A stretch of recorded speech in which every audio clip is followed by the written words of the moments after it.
Voici aujourd'hui le troisième livret de processus stochastique.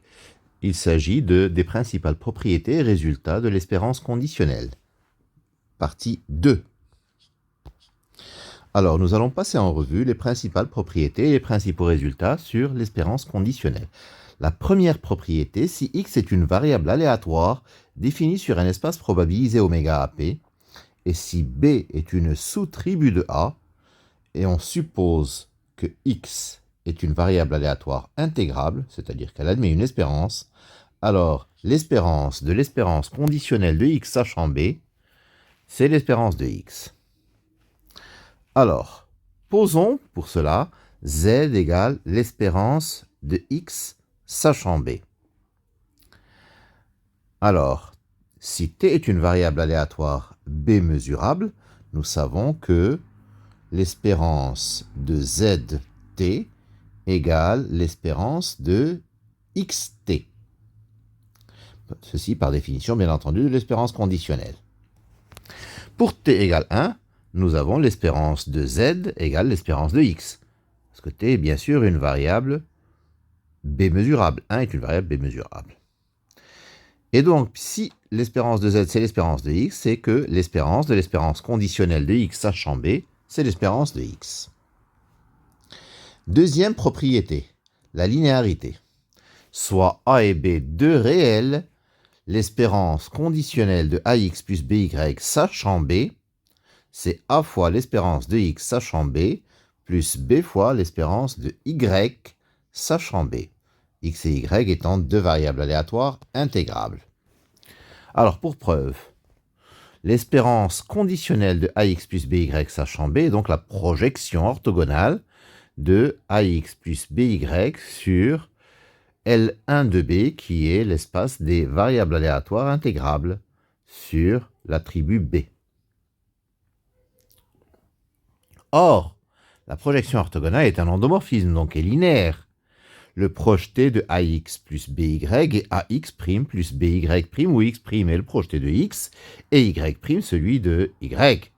Donc ax' plus by' n'est autre que a fois l'espérance conditionnelle de x sachant b plus b fois l'espérance de y sachant b.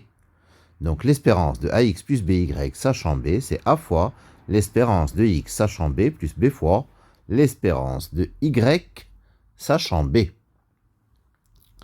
Troisième propriété.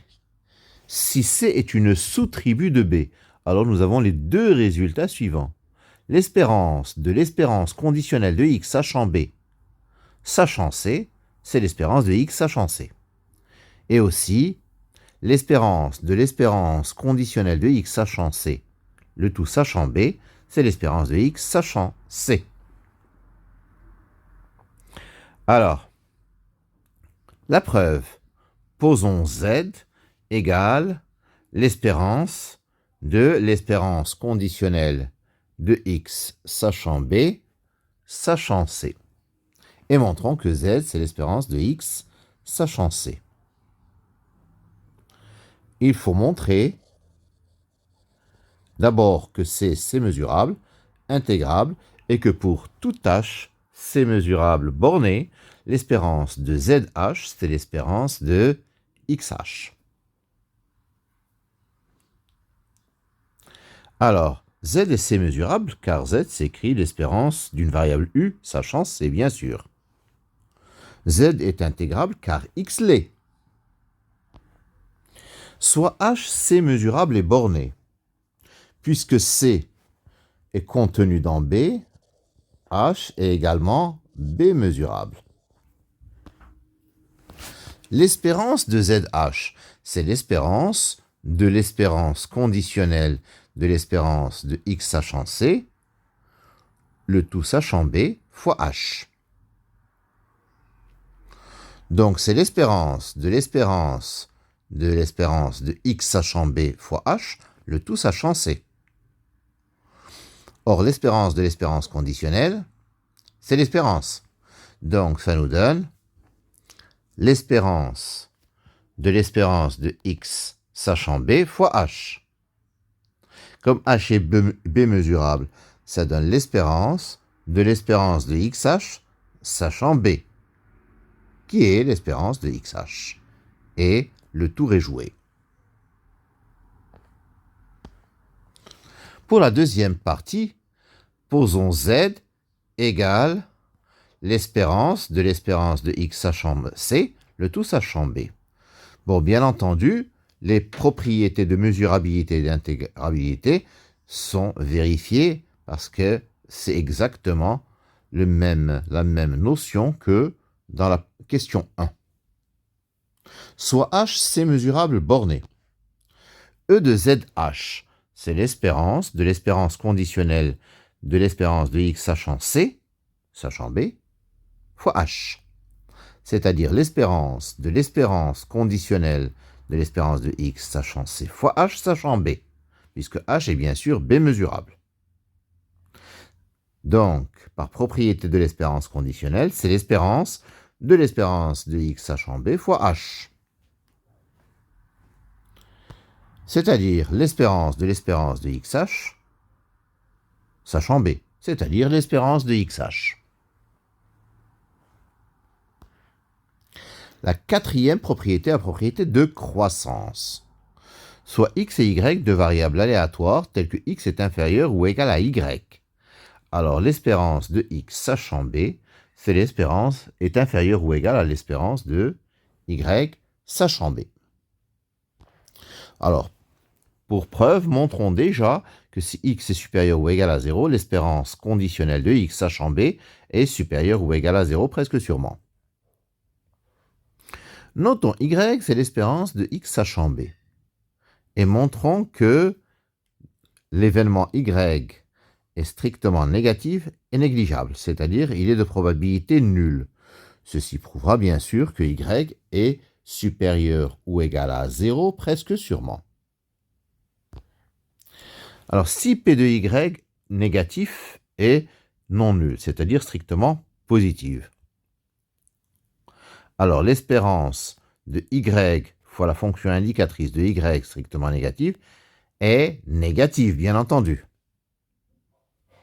Or, y est b mesurable, donc l'événement, ou plutôt la variable aléatoire 1, y négatif, est b mesurable également.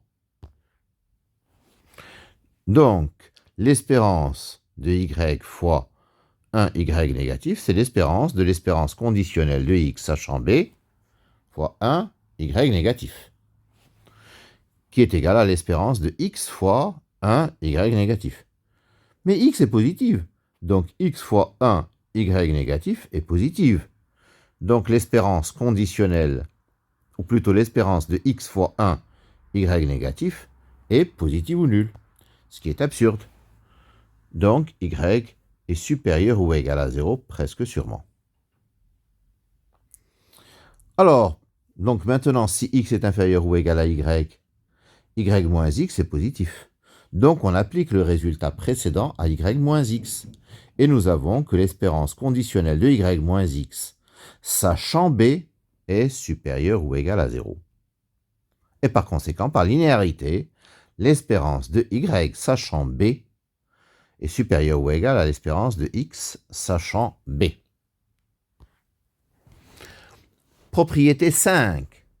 Donc nous avons trois sous-propriétés, soit x et y, deux variables aléatoires.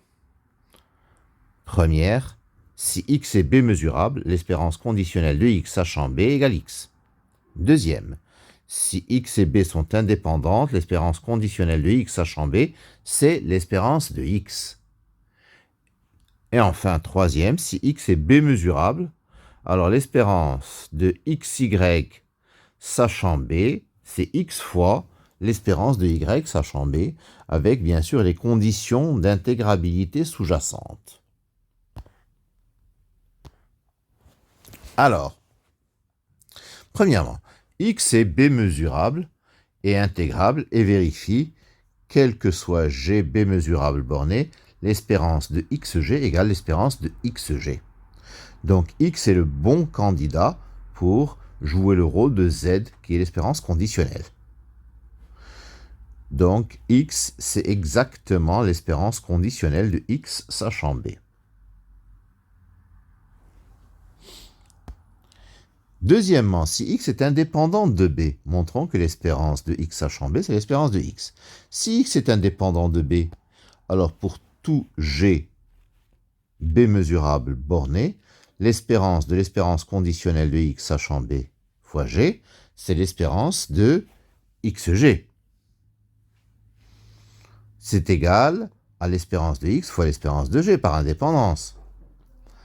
Je peux rentrer l'espérance de x à l'intérieur de l'autre espérance et ça me donne l'espérance de x fois g. Donc l'espérance de x, g, c'est l'espérance de x fois g. Donc, de plus, l'espérance de x, qui est une constante, est b mesurable, intégrable, et donc elle vérifie la troisième condition.